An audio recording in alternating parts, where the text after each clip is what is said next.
Hello everyone and welcome back to another video from Wake&Tech. In this video, I'm going to show you how to redeem your points on Subway. So let's get started right away. First of all, open up your web browser and then in the address bar type in subway.com and press enter. You will then be taken into the official Subway website where you will need to log into your account if you haven't done so already by using your credentials. But even if you haven't logged in, you can go ahead and click on the rewards option at the top section and you will be taken into your Subway rewards page. Now from this page, if you're already a member, you can click on the sign in button and now you will end up in the sign in page.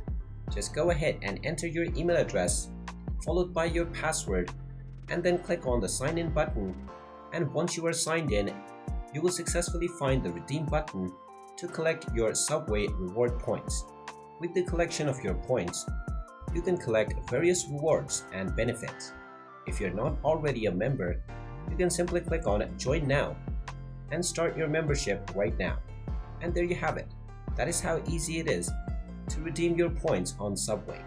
If you find this video helpful, make sure you hit that like button and subscribe to our channel if you haven't done so already. Also ring that notification bell to never miss another update from us. Thank you for watching and I will see you again in the next video.